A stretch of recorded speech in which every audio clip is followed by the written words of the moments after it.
All right, good afternoon. Welcome to the first Blue Sky of 2018. It's a phenomenal afternoon. We are thrilled to have Dr. Andy Lippman with us here today. For me, third time's a charm. Today's the third time. I've already heard him speak twice in Boston.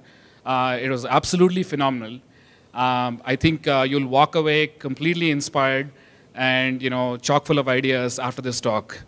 I'll say a couple of things about Andy. It's almost impossible to cover his very strong resume and background in 2 minutes. I think we'll need about 30 minutes just to talk about all the things that he's accomplished and given back to the computing society, but I'll just give you a couple highlights. So Andy is actually a senior scientist at the MIT Media Lab. Flipkart has a strong association. We're a member company with MIT Media Lab. We actually participate in many of their kind of activities and projects. We've been fortunate to meet Andy there as well as part of the member conference that happens every year.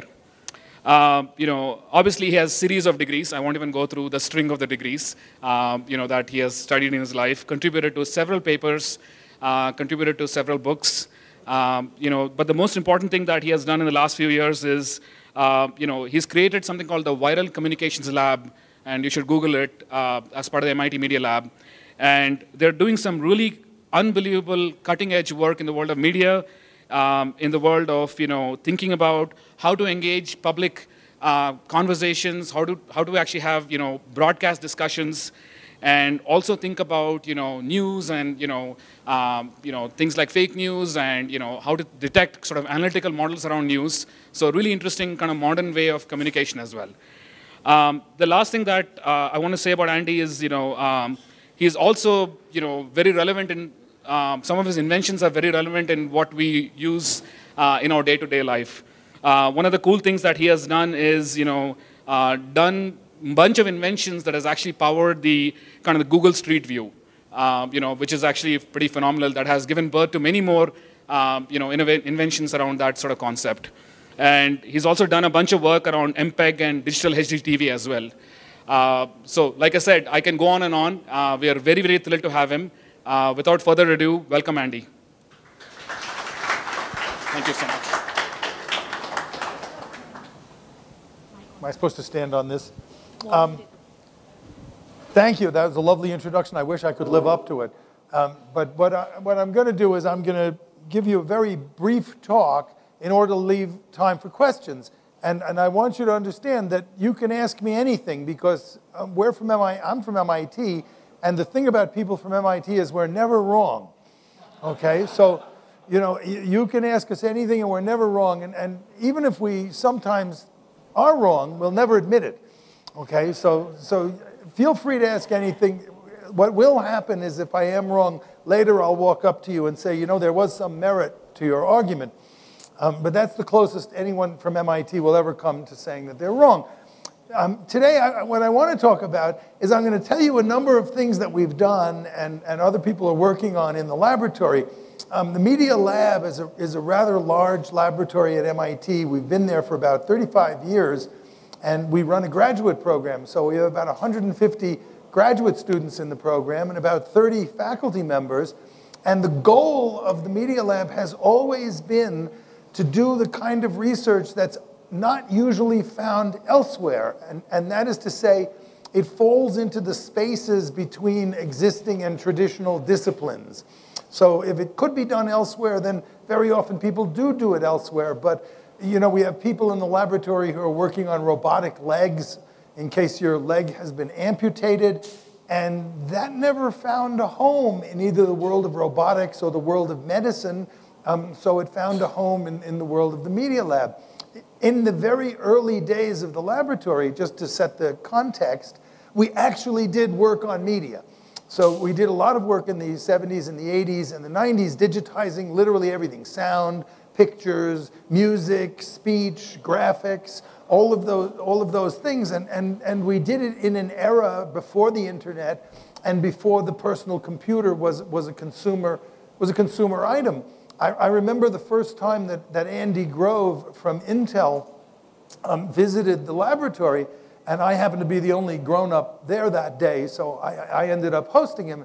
And unlike other chief executive officers, like those from IBM, for example, When they visit, there's usually 3 administrative assistants laying down the red carpet in front of them and 2 administrative assistants rolling up the carpet behind them. Andy walked into the laboratory, just hobbled up to the desk and said, okay, I'm here.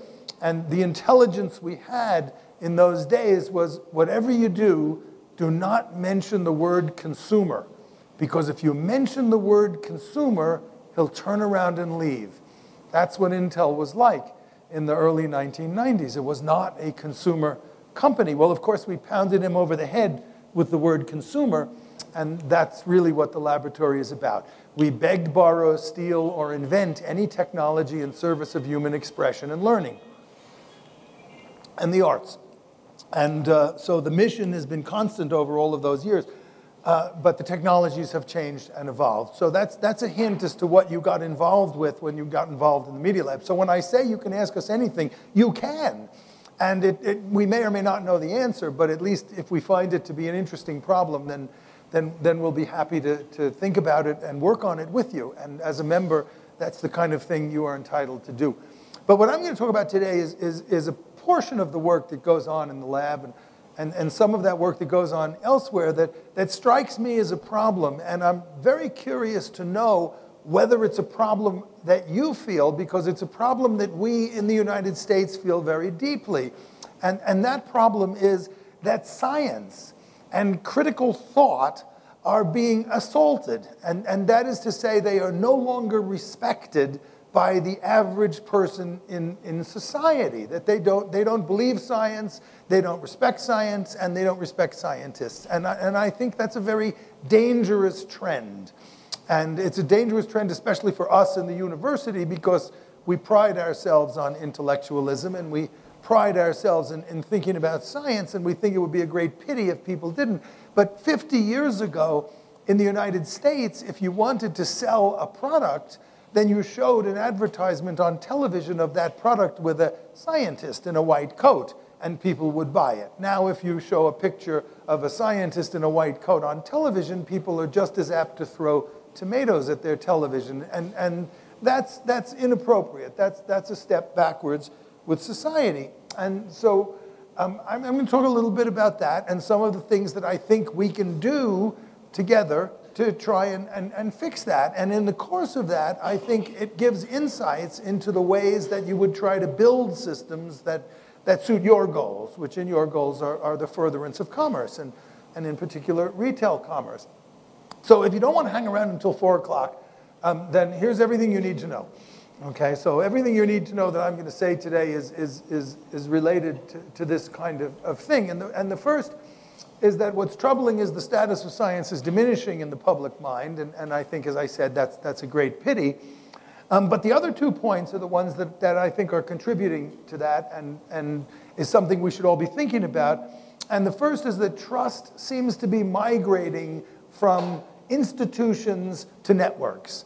And that's a change. And we don't know whether that's a pendulum and people's trust will migrate back in another 5 years or 3 years or 10 years. But people don't trust institutions the way they used to. And the third is what I think is the remedy to the situation. And that is that whatever innovations and disruptions that we do, we have to do those in concert with society. Remember that image of the advertisement with the scientist in the white coat. You just can't walk up to society and say, I've got a new idea, I'm a scientist, I'm here to help you. That's not going to work, at least in America. I'm curious to hear from you as to whether that will work in India, but the only way that I think you can do any kind of innovation or disruption to the normal way of doing things is in cooperation and collaboration with the population at large. It has to be done in concert with society. It's not something you do to society. It's something that you have to do with society. And I'll give you a couple of examples. But first, with respect to the notion of trust as migrating to networks from institutions, I made a chart a couple of years ago of just 20 years in the history of communications, because I work a lot on communication systems. And at one of our members' meetings, we have 88 companies that support the laboratory. Twice a year, we invite them to visit and see what's going on in the laboratory. And I invited all of the members who came to put up little markings on that sheet of paper and see what they thought were important inventions in the world of communication, either technically or with respect to society or economics or with respect to policy. I don't want to dwell on the chart. It's fun and it's sort of there as a picture on our website. But I want to focus on one part of it.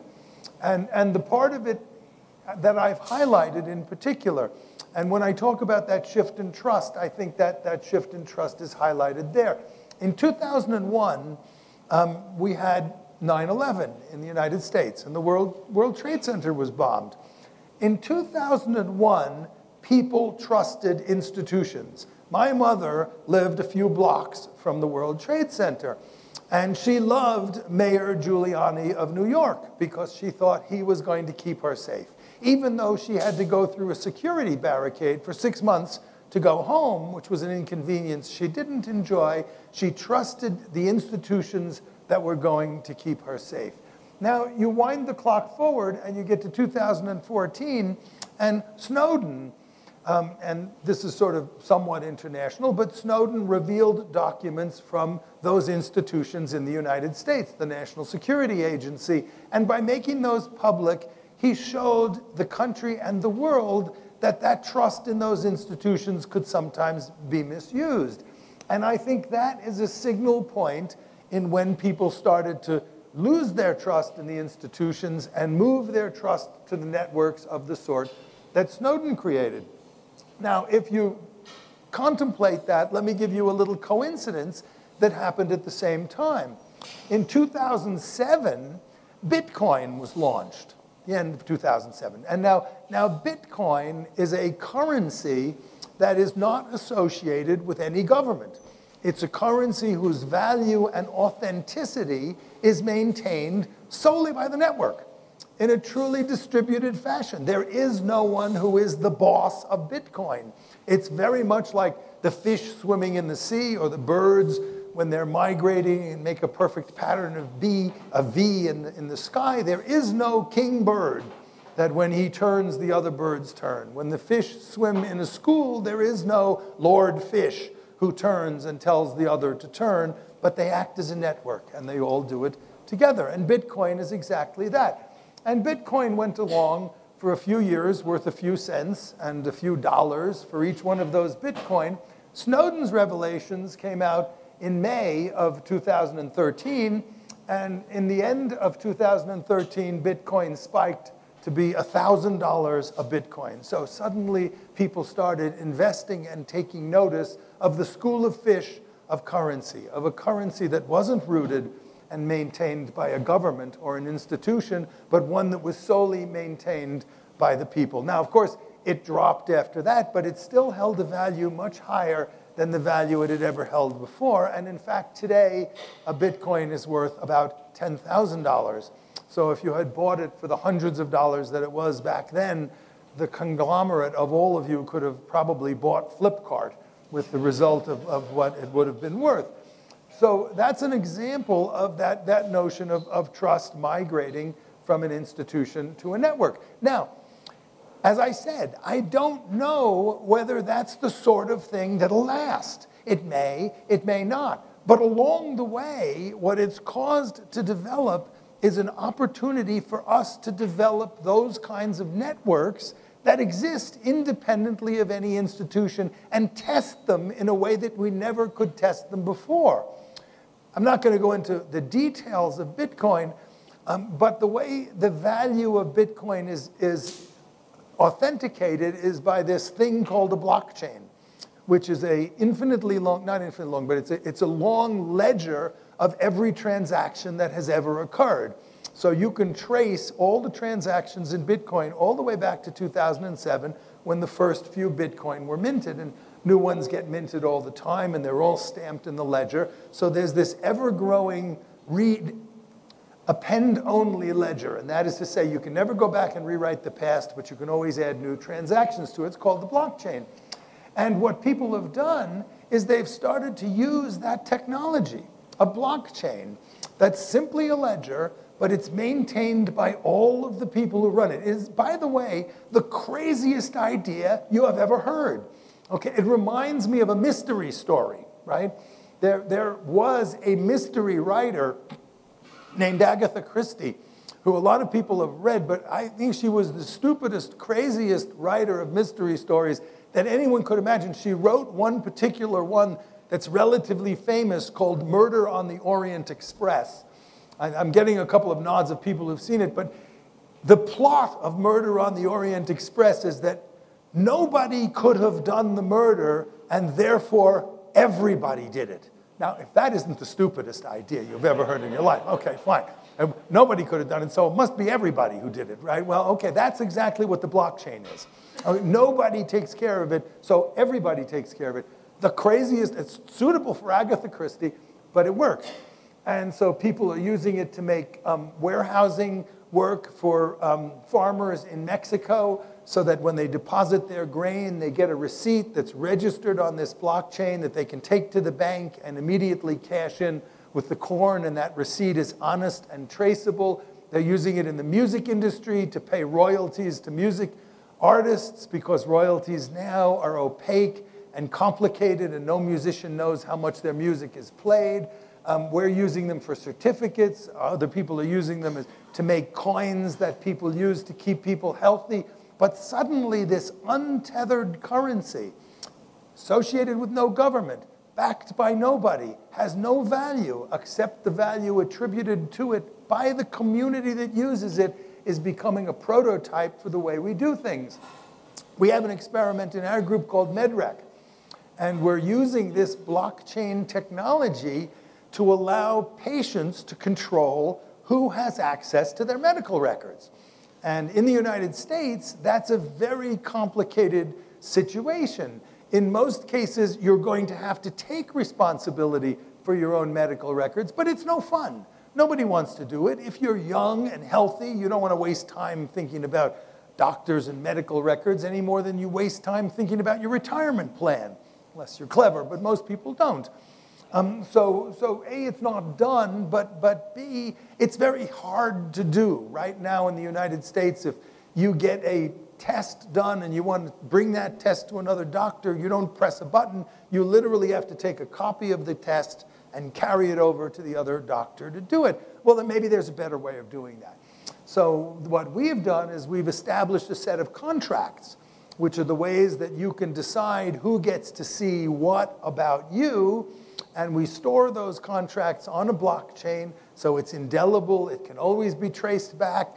You can issue a contract. You can revoke a contract. And the contract is maintained by this network, not by anybody. You don't maintain those contracts in a Swiss bank, because then you would have several banks all with different contracts. You wouldn't have an ability to interchange among them. It would be a new intermediary that would simply cost money. Instead, we're doing it as an open, distributed, frictionless, that's the word we like to use, project whereby people can do that. Now, by the way, that idea didn't start with medical records.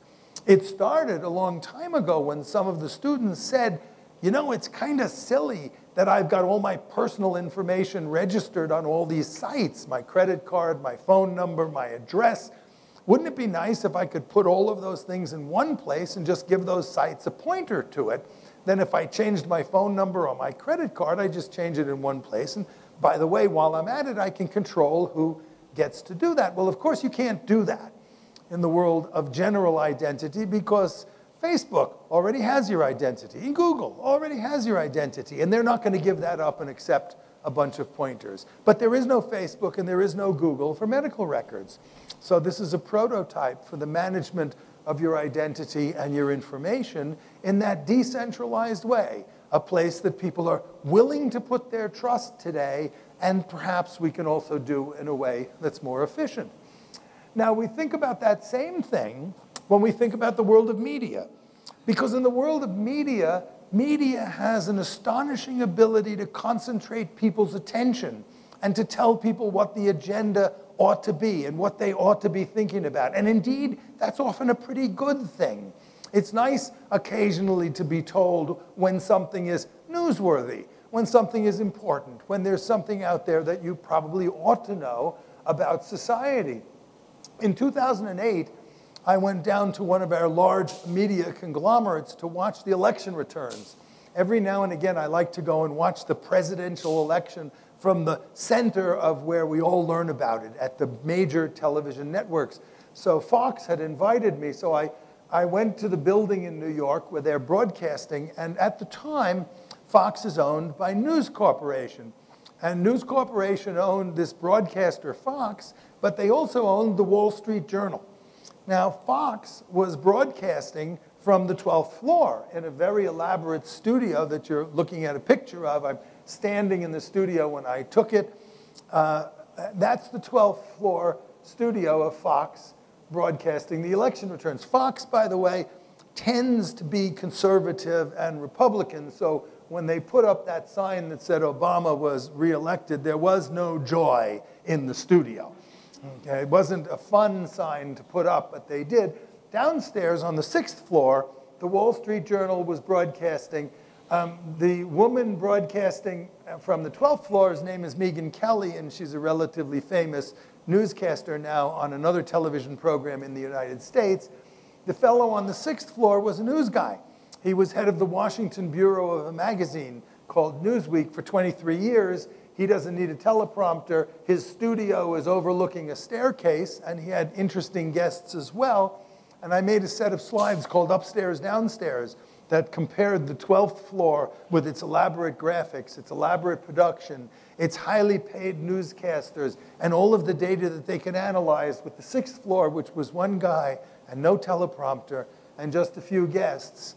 And the 6th floor, no one was over 35, and they had a social media section, and the Wall Street Journal was talking to its audience, and its audience was talking back. The 12th floor was broadcasting. So we decided to take a look at how broadcasting and how media actually understand and report the news. Because sometimes those broadcast outlets are unbiased, sometimes they're biased, sometimes newspapers are biased, and sometimes they're not. But the result in the United States is that there's an increasing level of polarization in society. And that is to say, the people who feel strongly about some issues don't even talk to the people who feel differently about them. Now, that's different from society being divided over an issue. There have been divisions in society in the past over issues. For example, 40 years ago, we were engaged in a war in Vietnam, and people were highly divided as to whether we should be in that war, but they weren't divided about everything else. When they're polarized, those divisions extend to everything else.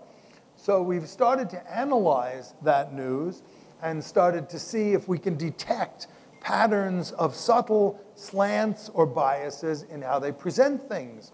It turns out that the internet and the social bubble that everybody thinks is responsible for us only listening to sources of information that agree with us is probably less significant and less telling than one thought it was. And studies have begun to show that the parts of the United States that have less internet access and where the population is older, which means they would use the internet less even if they did, are more divided than those who use social networks and those who use the internet more and those who are younger. And a suspected reason for that is because whether or not you operate mostly in your bubble, the internet itself forces you at least a little bit out of that bubble. But when you listen to talk radio or when you listen to broadcast, there's no escaping the bubble, and that leads to the polarization. So what do we do after that? The next thing we do is we start to analyze how the subtle things that occur as part of that news. And here we're starting to use what people think of now as intelligence. It's not really intelligence, but it's more like deep learning. And so we're recording 100 channels from DirecTV, a satellite distributor of television in the United States. 14 of them are recorded. We have 120,000 hours of video so far that we've recorded, and we've recorded all the words that people speak, and some of the images that we can't keep are stored in the Internet Archive. And now we're using deep learning to understand the people's posture. and the people's affect, and whether they're mad when they're telling a story, because it's not in the words. Sometimes it's in what we call the subcarriers of information that tell you how people feel about things. So if an interviewer is hostile, they'll take a different position. They'll say things in a different way. If they're angry about something, they may intimidate their opponent in the kind of debate. So we're starting to use learning to understand what people are saying and to understand what they're projecting as their feelings when they're saying it. And that'll give us some of the insights into media. But that's just the tip of the iceberg of what deep learning means in that world of media. And other people in the laboratory are using that same deep learning. Iyad Rawan and his group on scalable cooperation is using that same notion of deep learning to create media from the very start. So he's training his systems to look at different kinds of properties and then to create pictures of what those properties would look like if they were hit by a bomb. So on the left, you have streets of London and squares in France. In the middle, you have pictures of war-torn cities that have been bombed. And on the right, you have a picture of what that street in London would look like if it were hit by a bomb. He's also done that in a lighter vein.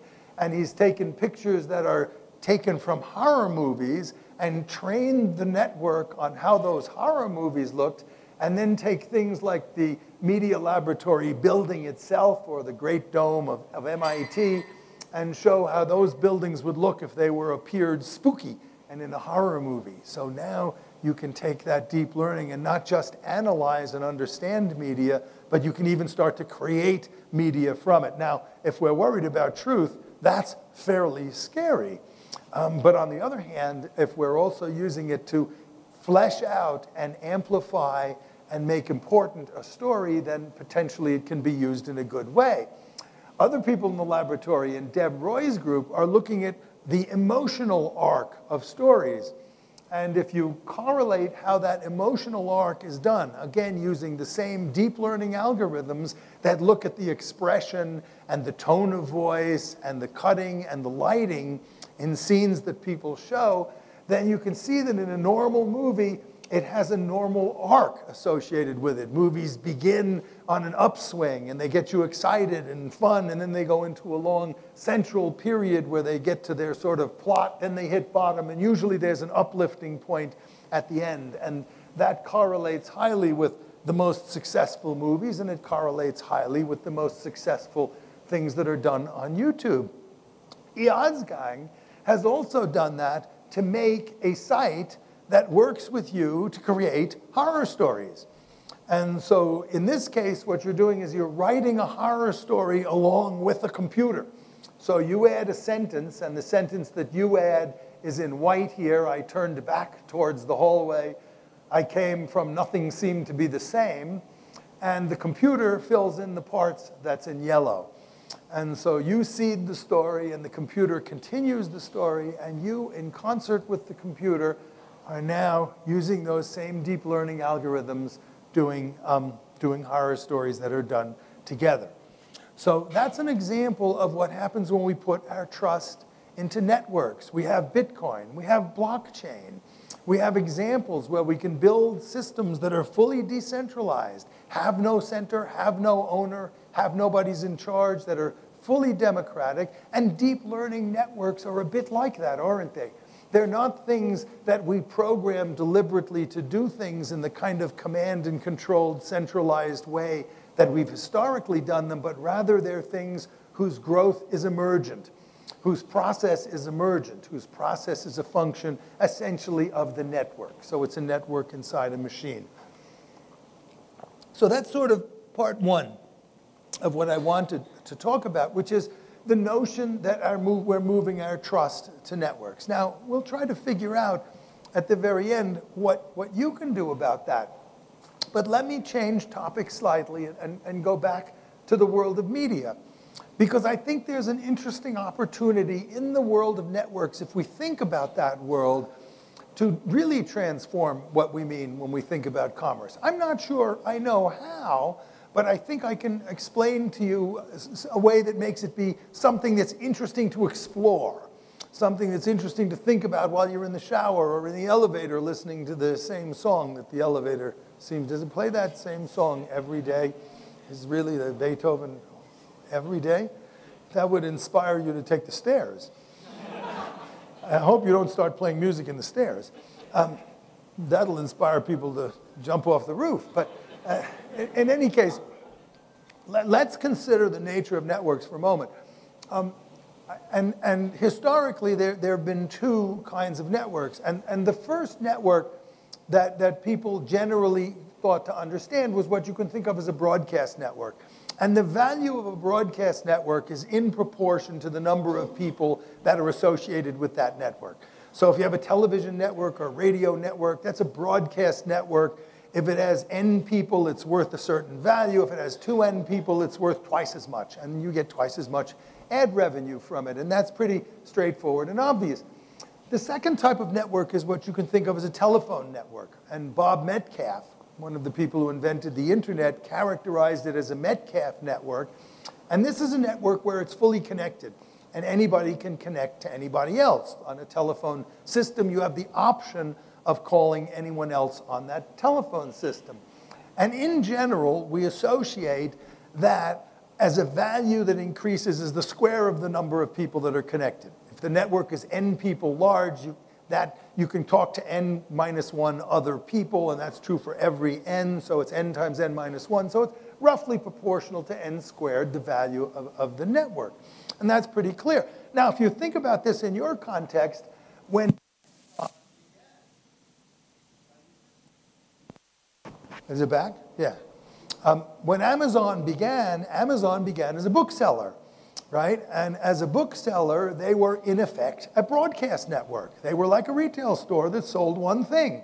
And the value of Amazon was in proportion to the number of people that bought books. But when Amazon changed to being a marketplace where other people than Amazon could be sellers on their network, then it starts to be something that's a little bit closer to an N squared network, because now it's a platform that connects buyers and sellers, much more like eBay than a single retailer. So that's how the first and the second networks kind of work.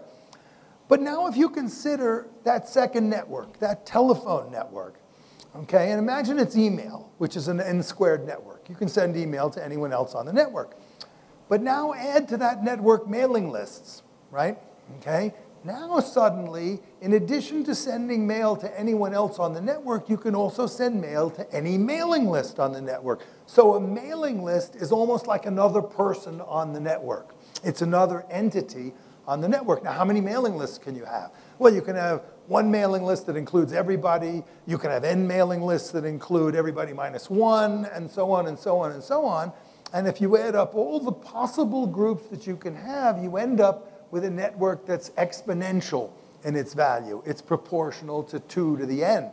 So that network, because of its group-forming nature, is more valuable than the other kind. Now, what's the most obvious example of a group-forming network that we see successfully today? And by the way, my colleague David Reed developed that theory in 2001, and we spent 6 or 7 years figuring out what we could do with that idea of a group-forming network. How could you make it real? And then along came Facebook. And I think Facebook is the first example of where a group-forming network suddenly has proven its value. Facebook is not valuable in proportion to the number of people that use Facebook, or the square of the number of people. Its proportion in value is related to the number of groups there are on Facebook. LinkedIn is about the number of people. Facebook is about the number of groups. Nobody has applied that to the world of retailing. And nobody has applied that to the world of broadcasting. Broadcast networks are still broadcast. Retail networks are still broadcasts. Or perhaps they're marketplaces, but they haven't found the ability to make a group be part of that. Now, we're starting to work on that a little bit in the world of broadcasting. And our goal in doing that work is to eliminate the polarization that people have. There was a wonderful paper written in 1953 about a football game, an American football game, called They Saw a Game. And it's about the last game of the 1951 season in college football that was between Princeton and Dartmouth. And this game was a mess. Okay, Princeton had a famous quarterback. His name was Kazmaier. He was an award-winning quarterback. My wife, who's from Princeton, knows the name, even though she was 4 years old at the time of this 1951 game, and certainly wasn't watching the game, but his name lives on. He was knocked out with an injury in the second quarter by the Dartmouth team, and the game went downhill from there. There were bad calls, there were fights, there were all kinds of terrible things. So these two psychologists, one from Dartmouth and one from Princeton, interviewed people from Dartmouth and Princeton, okay?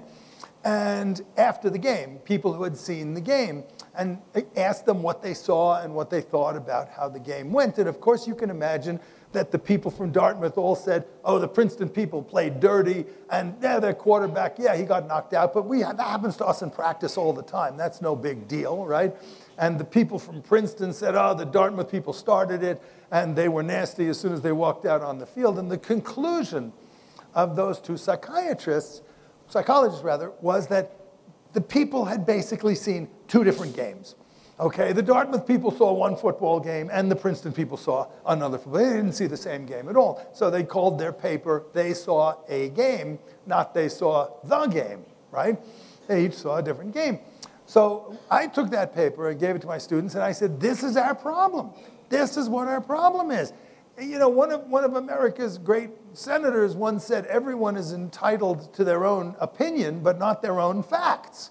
So the goal, therefore, is, can we use media and group-forming media to allow people to have both seen the same game? Now, then they can walk away with their own opinion, but at least they'll have seen the same reality. And that, we think, is important for society. You should see the same reality. You can have your own opinion about it, but you shouldn't necessarily have your own facts about it. So we've tried to do that. And one of the ways that we've done it is we build a virtual reality broadcasting studio. Now, I don't know if you know much about television broadcasting, but when you broadcast a sporting event with television, what happens is they bring up two trucks in order to control the cameras that are on the court or the field and to produce that entire show. One truck is completely filled with equipment for instant replays, and the other truck is controlling all of the cameras, and then there's announcers elsewhere, and it's pretty elaborate and pretty expensive. So we said, can we take those trucks and put it on your head? Now, if we could take those trucks and put it on your head, so you could look out there and just point and pick cameras and pick points of view and pick things to say, then it would be cheap enough so that you could have several announcers and they could talk to each other. And maybe you could have the Dartmouth announcers and the Princeton announcers arguing with each other during the controversial parts of the game. But more important, maybe when there was a newscast, you could, without any trucks and without any equipment, send someone in there with nothing more than a helmet, and they could start to broadcast the news without having any backup equipment at all. And their camera people would be their friends out there with their phones. When Tahrir Square happened in Egypt, near the beginning of the Arab Spring, Al Jazeera had no cameramen in Egypt. It did not expect a revolution that week. They had another television show scheduled for that time slot.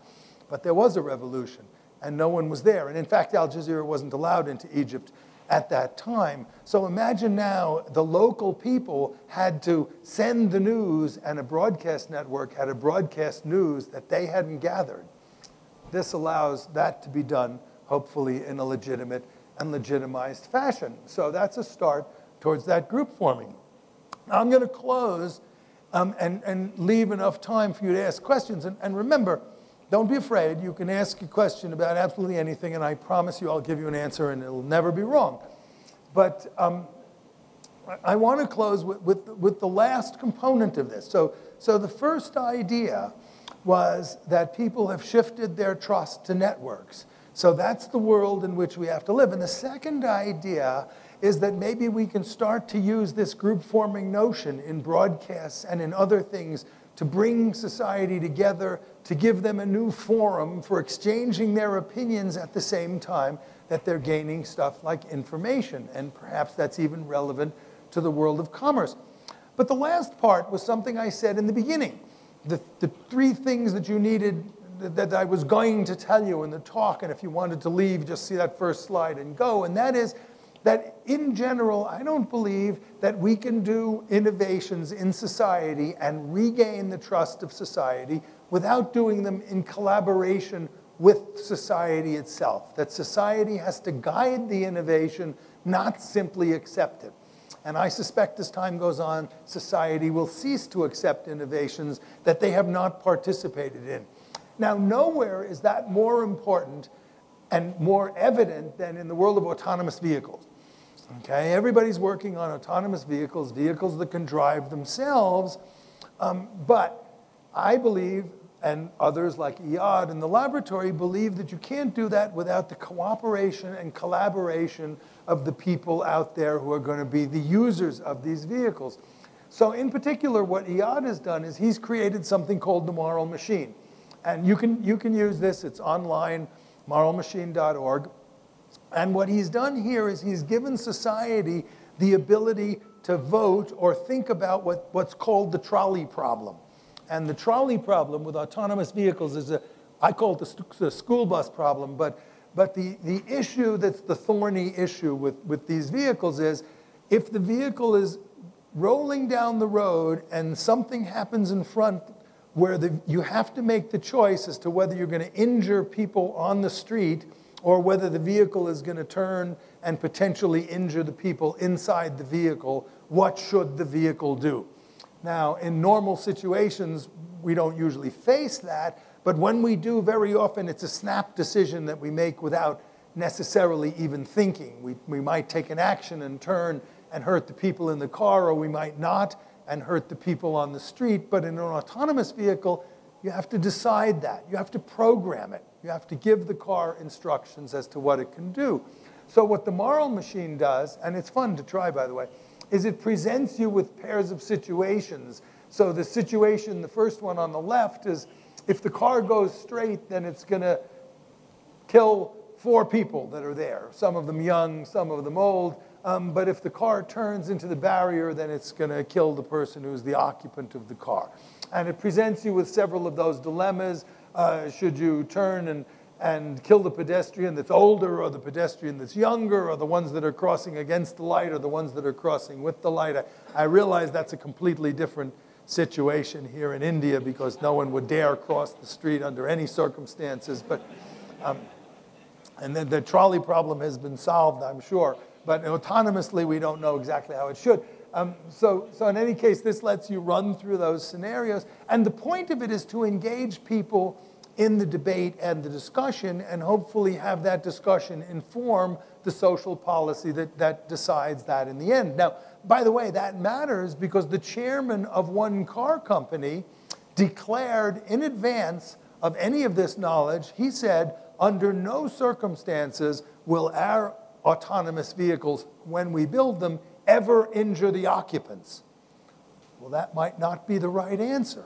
It depends what other people think about it. And the German Ministry of Transport has said that autonomous vehicles rules are such that they cannot make a decision based on age, gender, or other criteria like that. Well, we don't know if that's right.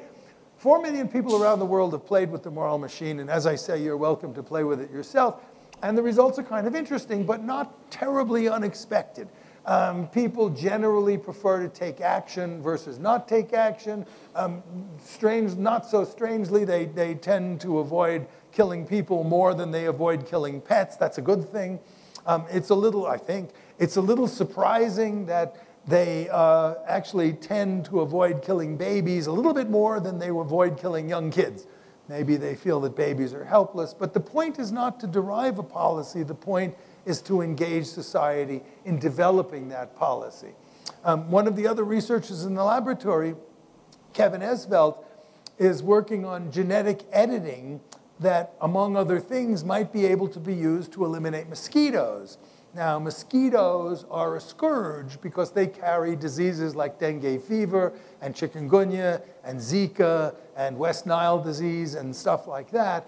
And maybe we should do better if we didn't have those diseases. But rather than do the genetic editing and simply release mosquitoes that will no longer reproduce and therefore disappear, he's doing it in conjunction with the communities that might eventually allow that to be tested so that they can guide the research. Because as you'd expect, half of the community says, do anything you can to get rid of mosquitoes because we don't want these diseases and we don't want the bites. And the other half of the community says, don't mess with nature. And you can only test this in a community with people. You can't go to a deserted island because the mosquitoes only bite people. And they only pass the disease among people. They don't bite the goats. So he's doing it in concert with the community. And that's the way I think science has to be done. And we're supporting that work by building a forum by which the community can get engaged in the publication of science itself, kind of like a Wikipedia, where the Wikipedia is good for encyclopedic information. We have a system we call PubPub that's being used for various social and scientific discussions that allow you to build collaborators out of critics and allow you to let the community engage in that. So those are the 3 points that I wanted to make. And I think some of them have some sort of value because that's what you are. When you're in the business of commerce, you're in the business of networking. Years ago, before there was internet commerce, when we actually used to go to stores in order to buy things, one of our faculty members made an observation and said, what's the first thing you do when you're going to go to the mall? And the first thing you do is you call your friend, because that's what shopping is. Shopping is a social experience. So there may be an opportunity to build it from a broadcast to a telephone network into a group-forming social experience where what you buy is part of what the social world is. There may be a way to integrate that with information so that it becomes transparent and frictionless and actually works on behalf of the customers, the same way that blockchains and bitcoins remove and make transparent the friction that's associated with other forms of commerce and other kinds of transactions. And likewise, maybe we can use those kinds of networks to propagate a view in society that we're all working together on the problem. Both the people who manufacture, and the people who retail, and the people who buy, and the people who build media, and the people who consume media. And maybe in the end, we'll all have seen the same game. And we can walk away with our own opinions, but we can share our facts and thoughts about that. So that's the food for thought today. Thank you for listening, and I'll take any questions you have.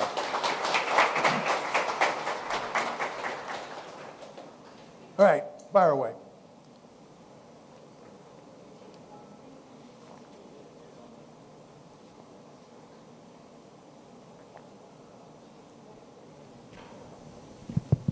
Hi, thanks for the talk. It was awesome. My question is regarding general artificial intelligence. In the future, if a general AI can do everything which humans do today, and I mean, if you can do what? Everything which humans do today, all professions are converted into something which a general AI can do. And in that universe, how do you see commerce? How do you see income and your thoughts about universal basic income and such discussions? And that's a hard one. I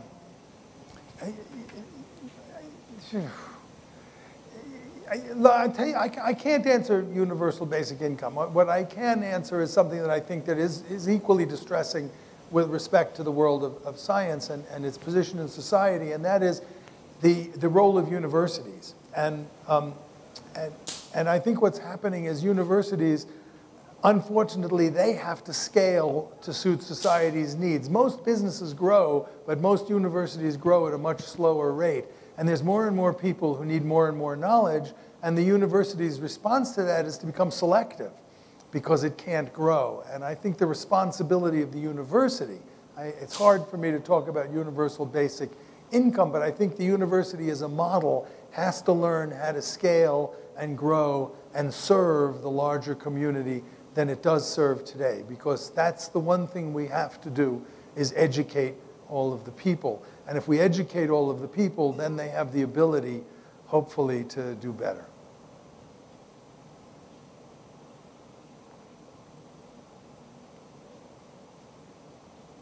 Hi. So you talked about viral cast and how, but that assumes that people want both sides of the picture, right? And they're not just happy. Dartmouth isn't just happy listening to views of its own presenters, right? Does that make sense? It does. Should I repeat that? No, I get the idea. So I'll just conclude. On WhatsApp, we get a lot of fake news. And my question was originally going to be, how do you bake in a model machine into WhatsApp? How do you? Bake in a model machine into WhatsApp around all the fake news. But then I just realized a lot of people, most people don't seem to care about that. I mean, some people do. Like, I'd like to point out to my friends, hey, look, this is just fake. But others just, hey, this is entertainment, this is fun for me. I understand. You know, I think fake is part of the problem, but I don't think it's the whole problem. I think a larger view of the problem is that we face is more like propaganda. And that is to say that things that aren't quite fake are manipulated, usually to suit political ends. And that's really what propaganda is about. So when you get totally fake stuff like Pope endorses Trump, which actually was in the news for a day in the United States during the election, that the Pope endorsed a presidential candidate, which of course was false. Then a day later, that was debunked, and most people learned that it was false. And I don't think they really believe that the Pope endorsed a presidential candidate. I think what's more dangerous is the manipulative aspect of propaganda. 50 years ago in the United States, the most trusted person alive was a newscaster. His name was Walter Cronkite. And Walter Cronkite was the most trusted man in America. And do you know how he ended his broadcasts? Every night on CBS News, he ended his broadcasts by saying, "And that's the way it is." And people believed that. And by and large, he was telling the truth. Well, he actually always told the truth. So I think you have to, yes, you have to use some sorts of intelligence, and yes, you have to use some sorts of moral machines to kind of filter that out. But I think, in my case, the easiest way to do it is to open up the box and expose people to some of those alternative views. I wish I knew how. I'll give you an example. Everybody has some relative in their family that when you sit down for dinner, you don't talk about politics if he's there, right? Because this guy believes the opposite of everyone else in the family, okay? So I don't care whether you're liberal, conservative, or whatever, but you've all got that one person who's the crazy one in the family, the uncle, right? You know, the crazy uncle. Okay, so I've got one in my family, and that crazy uncle, he passes along all of this crazy stuff. And his son and me, you know, we sort of send it back every now and again and say, you know, this one is kind of way out there, right? And he retracts it and apologizes. So we don't even think he reads the stuff he's passing on. He just passes it on. So we're working on a program that what it does is, before you pass it on, it shows you another alternative view. And you get points for reading the alternative view. So now when you pass it along, it has two measures that the recipient can look at. And one of them is how many people, like how many times it's been retweeted, right? So that gives it some validity. The more times it's been repassed along, the more valid it might be. But then it gives you this like, and by the way, I actually read this. Okay, you get 2 points for that. And by the way, I actually read what someone else said about this. You get 4 points for that. So you get an authentication stamp as well as a popularity stamp. And maybe that will start to help to filter the truth. The problem is we all know how to do it, but we don't know how to make people watch the other side. So this is an attempt to do something else. I don't know. So we're going to try a lot of crazy ideas like that and see if any of them stick. We got one more, and then I really do have to run. So thank you, Dr. Lippman. As usual, fascinating talk. I really like the group formation network concept. And I wanted to understand from your own perspective of India. You've traveled in India quite a bit. 2 days. 2 days, yeah, that counts, right? And you're going to travel more. So how do you think about retail and group forming networks for the next 100, 200 million customers that are going to come over? What can we do as a retail company to really embrace these customers? I think retail has traditionally been looked at as top-down rather than bottom-up. So I think if you approach it as a mall, where the first thing you do is you call your friend, then it gives you a perspective on doing it. And I think, by the way, the transparency is a large part of that.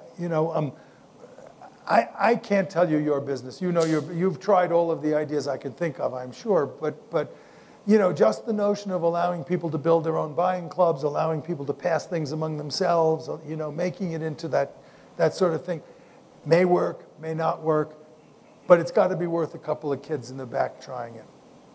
Thank you, and hopefully we'll see you all again. Thank you again for coming over.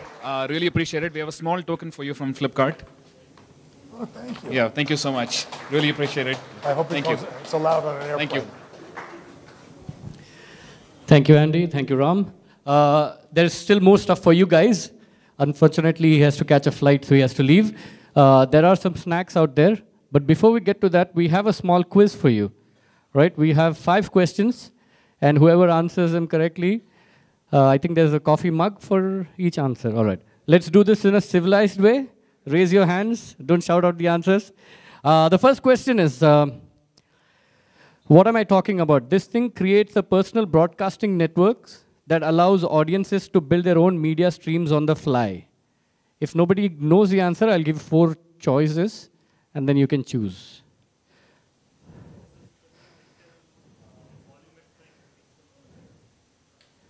Okay, wait, where are the answers? So I don't know the answers. Okay, there they are. I need a name. All right, I'll give 4 options, and you have to tell me what the correct answer is. Option A is plethora. Option B is ethos. Option C is chess maze. And option D is VR codes. Plethora. Plethora is absolutely right. What's your name? Milind. Prize for Milind, please. So, if the questions are too tough, blame Chellaya. He said it's very simple. So, question number 2. The mail application that demonstrates utility of blockchain for maintaining transactions public while keeping their content private. Ethos is not one of the options, so no. Anybody else? Okay, the 4 choices are, oh wait, there's one. Invisible link, let me see. That is one of the options, and it is correct. Congratulations, what's your name? Paras. Paras gets it right. So, Chellaya, the questions are probably, some people know about it at least. Question number 3.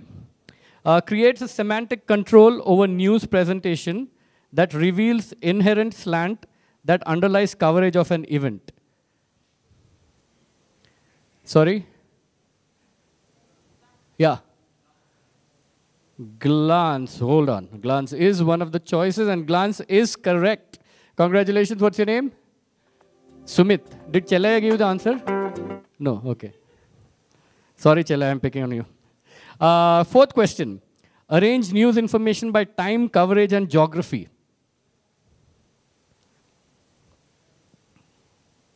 Anybody? Options. Options are media matrix, glue, crystal ball, and world lens. Where? World lens is absolutely correct. And your name? Piyush. Piyush gets it. Final question, and then you guys can help yourselves to some snacks out there. People point their phones at a headline or picture of interest to bring up a feed of the article text from that given paper. Nope, that's not one of the choices, so I'm... Sorry? No. All right, the choices are Newsflash, Media Universe, Air Mobs, and CoSync. Okay, I heard it there, but you raised your hand. Okay, I'll give it to you since nobody else said. Who said that? Sushant, right? All right, give it to Sushant. Congratulations. That's all the questions we had. We hope you liked this Blue Sky Talk. If you have suggestions for speakers, sorry? Yeah, please do give us your feedback. And if you have any suggestions for speakers who you would like to see here, please let us know. Mail internalcomms@flipkart.com. Thank you. Have a nice evening.